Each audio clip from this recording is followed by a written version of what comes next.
This second story, we're going to take you on a physical tour, through the stories. So this story comes all the way to the western part of Kenya. And here, you might know, or you might not know, and you will know today, that here you find a lake called Lake Victoria. And Lake Victoria is one of the biggest freshwater lakes in the world. And it's also a main source of River Nile, which flows all the way to Egypt. And here in East Africa, it is shared by 3 countries, by Kenya, Uganda, and Tanzania. And when you go to the Kenyan side, they call this not Lake Victoria, they call it Namlolwe. And on the shores of Namlolwe, you will find one village called Gwassi Village. And in Gwassi Village, on the very shore of the lake, there is an archaeological site that shows human footsteps accompanied by footsteps of animals. And when it is low tide, you can easily see them.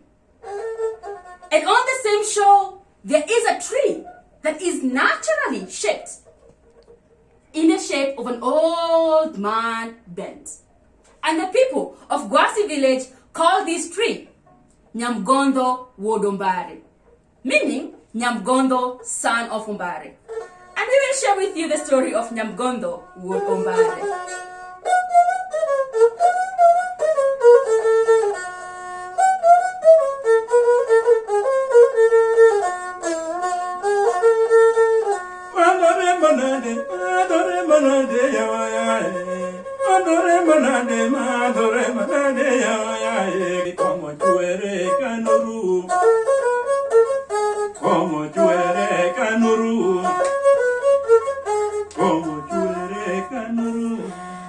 Nyamgontho, Wuod Ombare, was a poor fisherman. He himself was the son of an even poorer fisherman. And every evening, as the sun was going to rest, he would take his traps down to the shore of Namlolwe and lay them out. And he would call out to Were Obongo Nyakalaga, saying, "Please God, bless my traps that I might get a good catch." But he was never lucky. However much he tried, he only got a few fish just for his stomach, nothing to sell to make ends meet. What he did not know is that his fate was about to change. And on this evening, he took his traps out and called out, "Oh, Were Obongo Nyakalaga, please bless me with a good catch tonight." And went back home. And the next morning, he woke up so hungry, he felt he was going to die. And he went down to the shore of the lake and looked at the traps he had set. The first trap was empty.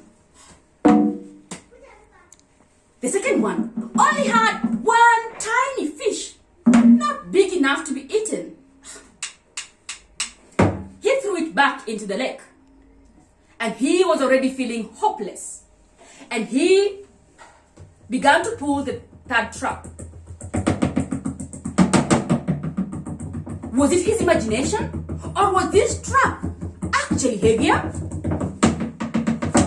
He turned home.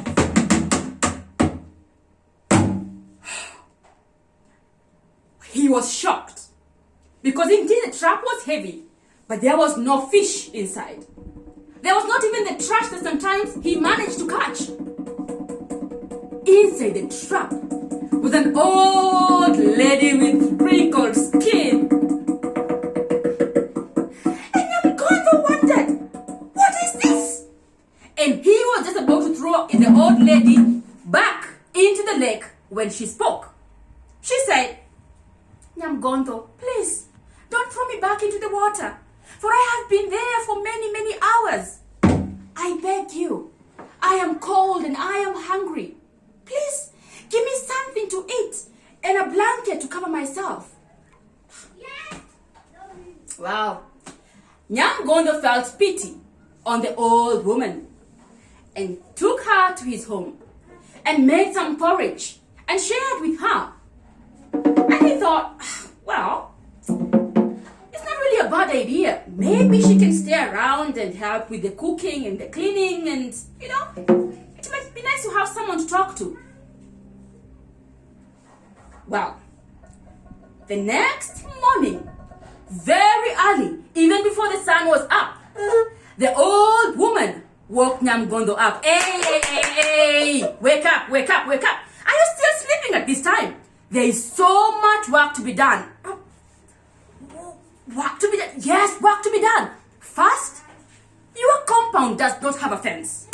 Go get a fence around the compound. And then once you finish in the compound, I want you to make a big cow shed. A cow shed? For what cows? Hey, no questions. A cow shed. And when you are done with the cow shed, make a pen for the goats and the sheep. And also make some place where the chicken and the ducks can stay. Wow. Nyamgontho realized that this woman was not ready for an argument. And so that is how he spent the whole day doing this work and that work and that work. And come evening, the compound had a beautiful fence. There was a cow shed, a pen for goats, and some place where chicken could stay. And that evening, the old woman took her walking stick and went down to the shores of Namlolwe, and with a flute began to play a tune.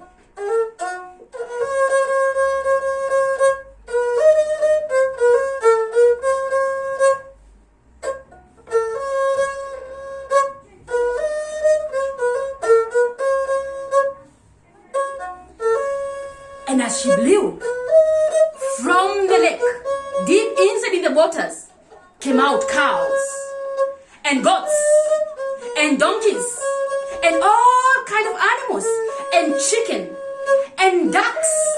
And they followed the old woman back to Nyamgontho's compound.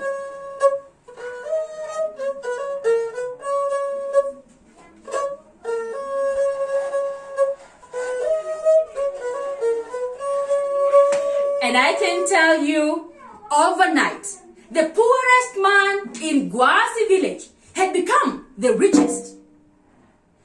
And after a while, Nyamgontho really liked the company of the old lady and even gave her a name. He called her Nyanam.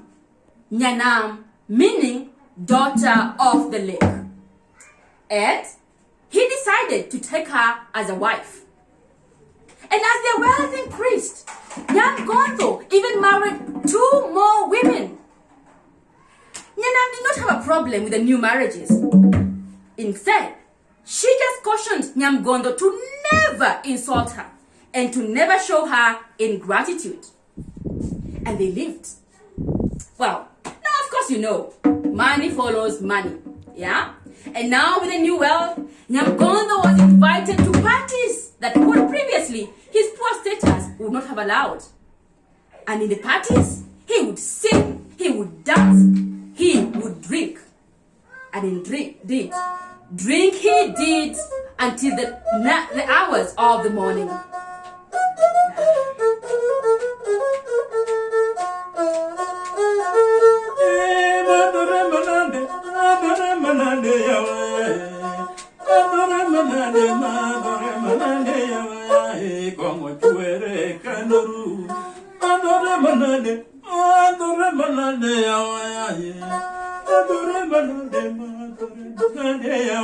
And when he was drunk, he would come home late at night and he would hurl insults on his 2 wives. And he would beat the children. And the children learned that anytime they saw their father coming, they would just get out of sight. And his wives were really scared of him. But he was always careful not to say any bad word to Nyanam. Until one day, of course, one day, when he had gone out and he had danced and he had drunk until late in the night, and when it was midnight and he had not come back, the 3 wives, talked. And they knew what would happen. And they agreed that they had had enough. they would not open the door for him when he came. And soon, at around 3 in the morning, they heard Nyamgontho's trademark tune as he came home.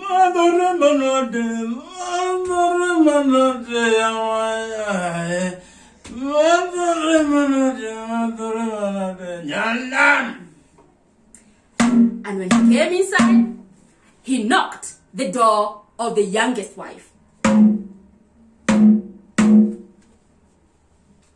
No response. Oh. He went to the door of the second wife. Silence. Okay. Okay. And he began calling out, but none of them answered. And finally, he decided to go to Nyanam's house, and Nyanam too did not open the door. Oh, Nyamgontho began hurling insults at the women, insulting them and calling them all names that he could think about. But still, the women did not open. And finally, he went to the door of Nyanam and said, "What? Even you, ugly old woman that I picked from the lake, you will not open the door to my house?"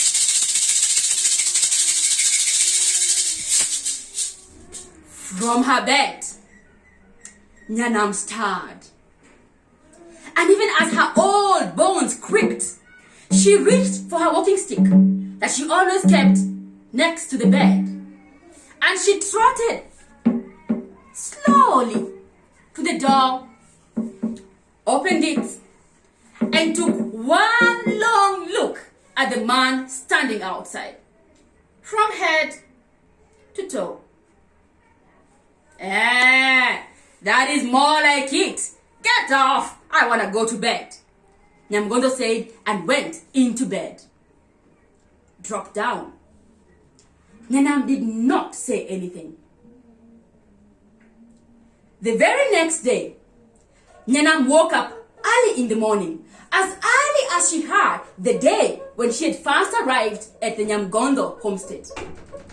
And taking the walking stick, she went outside, walked to the gate, and looked at it.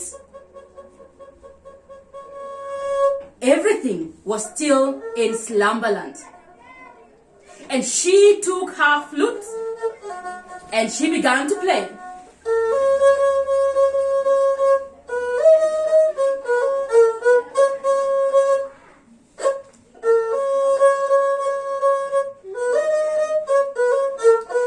And as the tune floated in the air, every live being in the Nyamgontho household stirred. The cows, the goats, the donkeys, the chicken, his wives and the children all stirred. And when everyone was awake, Nyamgontho turned her face towards the lake and began walking. And as she walked, the cows, the goats, the sheep, the wives and the children followed her.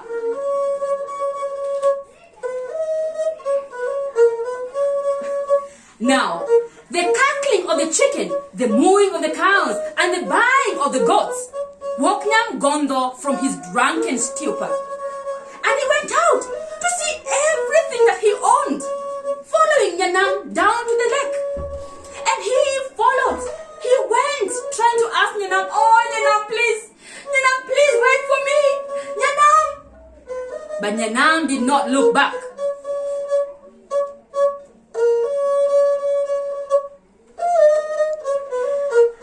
And Nyamgontho walked behind them and saw everything that he owned disappear into the lake. And he was so sad, with tears going down his face. He bent himself. And so they say that his body turned into the tree that is visible to this very day at the shores of Gwassi Village.